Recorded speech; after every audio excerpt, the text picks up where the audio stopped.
Okay, so this video lesson is going to focus on the poem Tissue by Imtiaz Darker, which appears on the AQA Anthology Power and Conflict. As with all the video lessons on the poems, I'm going to pick out some key background points and a few observations on language, form and structure before analysing the poem in a lot more detail on a line-by-line basis. Okay, now this is another ambiguous poem. It's not immediately obvious what the poem's about, so we'll have a look at a selection of possible interpretations we can make, and you can decide which one fits or some of your own from your own teachers at school. Okay, so what's the poem about? The message within this poem is somewhat ambiguous, but if we focus on the power and conflict themes, which is important, then we can infer that this poem is about the fragility of human power, perhaps its delicate nature. An alternative interpretation could be that we are responsible for our own conflict. We give power to things that don't deserve it, like religion or money, and this results in disagreements and wars. So like paper money, tissue, paper, soft, fragile material. The title could reference human tissue, how human power is fragile and delicate like human tissue. Could also point to the fragility of man's power when compared to the power of nature. There are going to be lots of alternative interpretations here, which is great because that's what the examiner is looking for you to demonstrate to secure your 7, 8s and 9s. Themes covered include power of humans, power of nature, identity and freedom. Little context, this poem opens the 2006 collection entitled The Terrorist at My Table, which explores what causes his conflict. So, form and structure. Now, method and meaning. I'm going to bang on about that again. Method and meaning. Identify your poetic devices and techniques, that's the method, but explore the impact, the meaning they have. I'll give you an example now. The poem is written in free verse, with a lack of regular rhythm or rhyme. That's the method, which could reflect the lack of power and control man has. There's your meaning. The central voice, the persona, is quite elusive. That's your method, representing humanity in general perhaps, as opposed to any one individual or speaker. There's your meaning. This lack of control is conveyed through the use of enjambment throughout. For example, the last line of stanza 1 overflows into stanzas 2 and 3, which implies a defying of restrictions, emphasising the lack of control man truly has. I'm not going to keep saying method and meaning, but I think you can identify them. Structure. The poem opens exploring the power of God, moves on to the power of man, before possibly reflecting that human life and power is temporary, as it is nature that has true power. The final stanza is a single-line stanza, which links back to the title, emphasising the fragility of human nature. Language and imagery. Paper is a metaphor for human power being fragile, a symbol implying that man-made power is not permanent, that it is nature that truly has power as the sun shines through and daylight breaks through. Use of Sasora for maps too reflects our attempts to control borders and people, but the abrupt halt here suggests this is temporary. The poem also opens with light as a metaphor for nature, light shine through, which extends throughout the poem. Repetition of transparent could literally describe paper, but could also mean clear and honest. A comment here perhaps that people in power should be open and honest.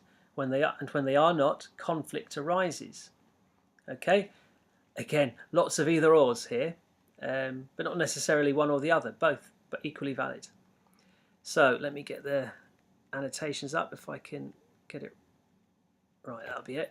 Okay, paper that lets the light shine through. This is what could alter things. Paper thinned by age or touching. The kind you find in well-used books. The back of the Quran, where a hand has written in the names and histories. Who was born to whom. The height and weight. Who died where and how. On which sepia date. Pages smoothed and stroked and turned, transparent with attention. Okay, paper, metaphor for human power being fragile, repeated for emphasis. The light, though, allows us to see things, is usually a positive image, could imply things can change, could also refer to God, the light of the Lord. The kind that you find in well-used books, the back of the Quran, importance of paper exemplified as it can be used to record beliefs. Paper can also be used to record details of families, importance of mere marks on a piece of paper. That's all writing is a mark on a piece of paper. Smooth and stroked and turned, soft verbs reflecting the respect and affection for what's on the paper. And here we have at the end of the third stanza the first full stop, emphasising the importance of what's come before. Okay, but that's actually not the first full stop. It's the second full stop. Ignore that last bit. Right. Okay, let me get these up. I've gone too far. What am I doing? Sorry. Those of you familiar will be unsurprised by that. If buildings were paper, I might feel their drift, see how easily they fall away on a sigh, a shift in the direction of the wind. Maps too. The sun shines through their borderlines, the marks that rivers make, roads, rail tracks, mountain folds. Fine slips from grocery shops that say how much was sold and what was paid by credit card might fly our lives like paper kites.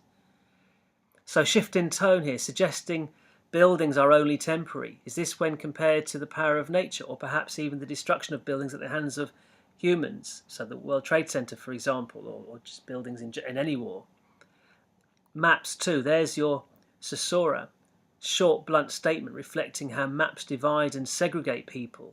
Man trying to exert power over nature. However, the sun is far more powerful. It outlasts the temporary lines drawn on a map.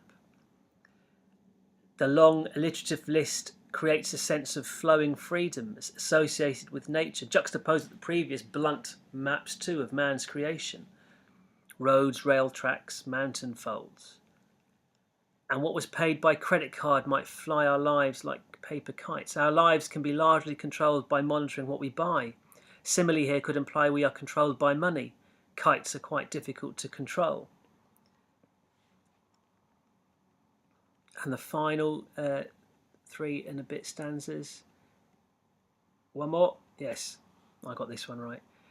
An architect could use all this, place layer over layer, luminous script over numbers over line, and never wish to build again with brick or block, but let the daylight break through capitals and monoliths, through the shapes that pride can make, find a way to trace a grand design with living tissue, raise a structure never meant to last, of paper smoothed and stroked and thinned to be transparent, turned into your skin. Right. An architect of buildings, of poems. Look at the construction of a poem is line after line. Construction of a building, story after story, floor after floor. Perhaps even God's. Luminous repetition reflecting layers of meaning of a poem and structures of a building. With brick or block, you've got consonance and enjambment reinforce solidity of these constructs.